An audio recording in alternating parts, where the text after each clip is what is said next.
بسم اللہ الرحمن الرحیم۔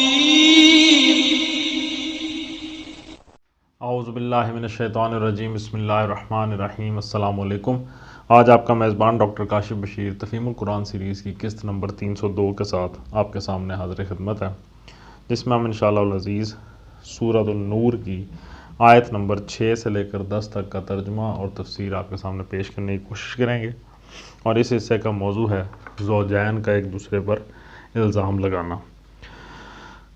بسم اللہ الرحمن الرحیم۔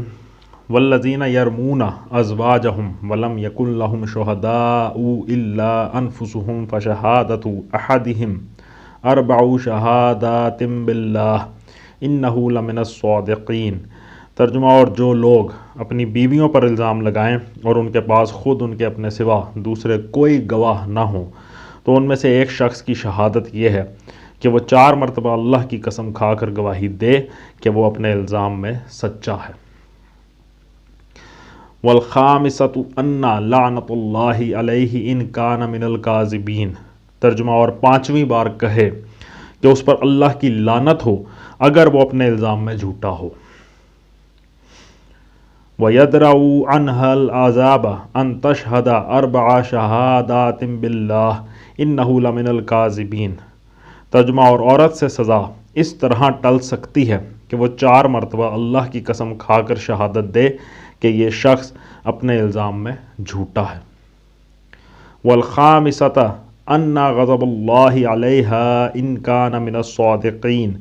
ترجمہ: اور 5ویں مرتبہ کہے کہ اس بندی پر اللہ کا غضب ٹوٹے اگر وہ اپنے الزام میں سچا ہو۔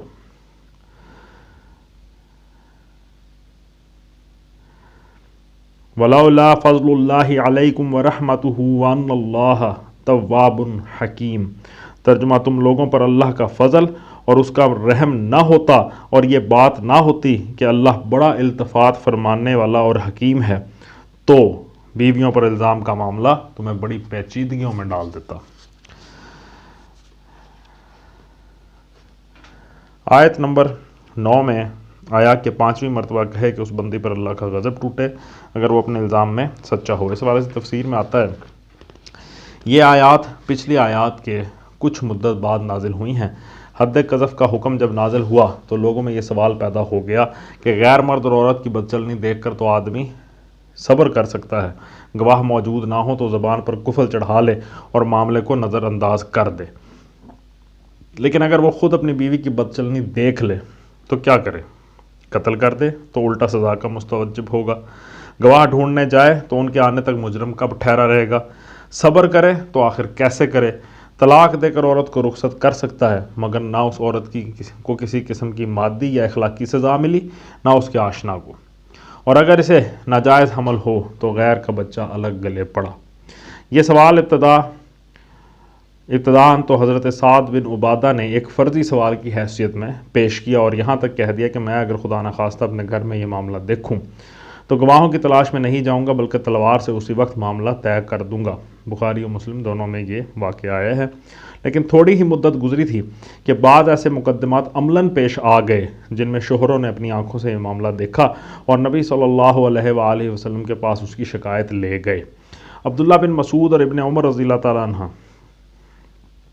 تعالیٰ عنہ کی روایات ہیں کہ انصار میں سے ایک شخص غالباً عویمر اجلانی نے حاضر ہو کر عرض کیا، یا رسول اللہ صلی اللہ علیہ وآلہ وسلم، اگر ایک شخص اپنی بیوی کے ساتھ غیر مرد کو پائے اور منہ سے بات نکالے تو آپ حد قذف جاری کر دیں گے؟ قتل کر دے تو آپ اسے قتل کر دیں گے؟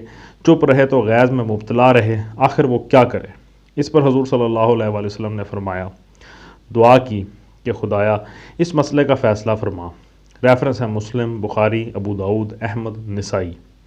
ابن عباس کی روایت ہے کہ حلال بن امیہ نے آ کر اپنی بیوی کا معاملہ پیش کیا جسے انہوں نے بچشم خود ملوث دیکھا تھا۔ نبی صلی اللہ علیہ وآلہ وسلم نے فرمایا، ثبوت لاؤ ورنہ تم پر حد قذف جاری ہوگی۔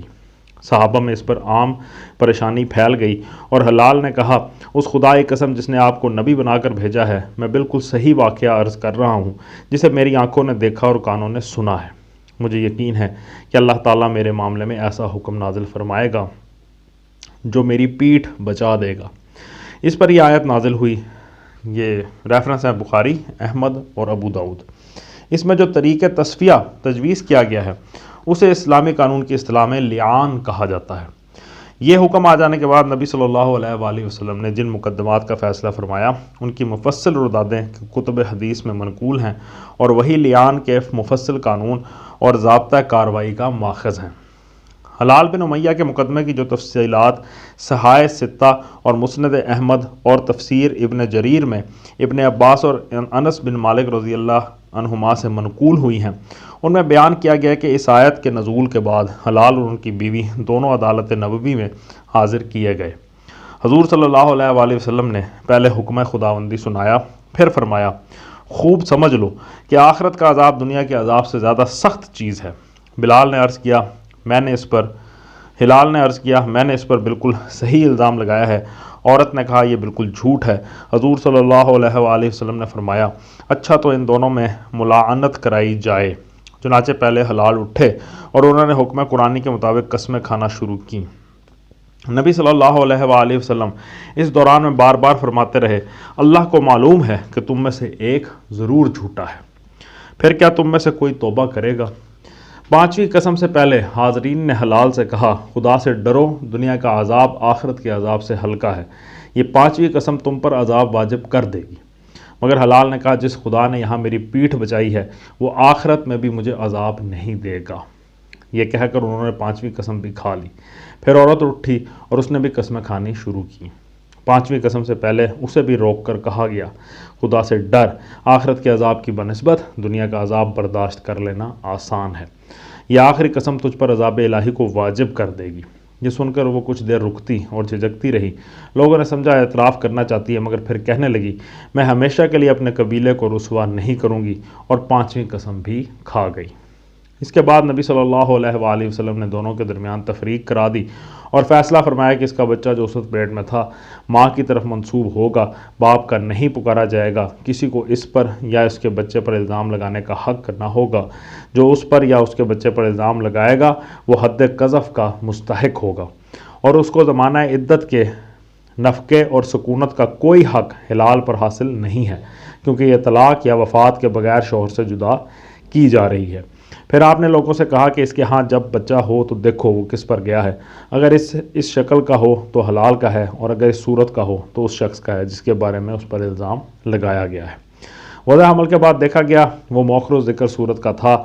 اس پر حضور صلی اللہ علیہ وآلہ وسلم نے فرمایا، جس کا ترجمہ ہے کہ اگر قسمیں نہ ہوتی یا خدائی کتاب پہلے ہی فیصلہ نہ کر چکی ہوتی تو میں اس عورت سے بری طرح پیش آتا۔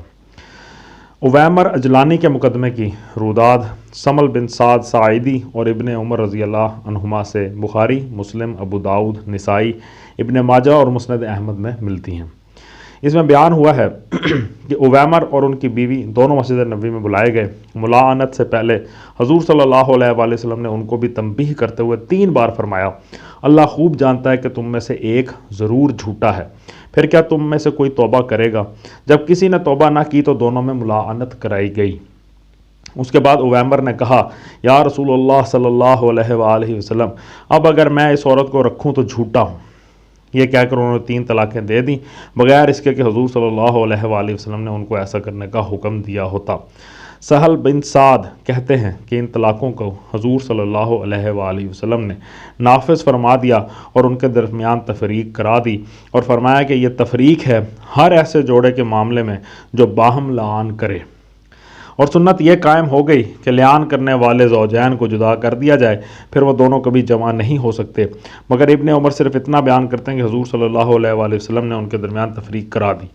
سہل بن سعد یہ بھی بیان کرتے ہیں کہ عورت حاملہ تھی اور اویمر نے کہا یہ عمل میرا نہیں، اس بنا پر بچہ ماں کی طرف منسوب کیا گیا، اور سنت یہ جاری ہوئی کہ اس طرح کا بچہ ماں سے میراث پائے گا اور ماں ہی اس سے میراث پائے گی۔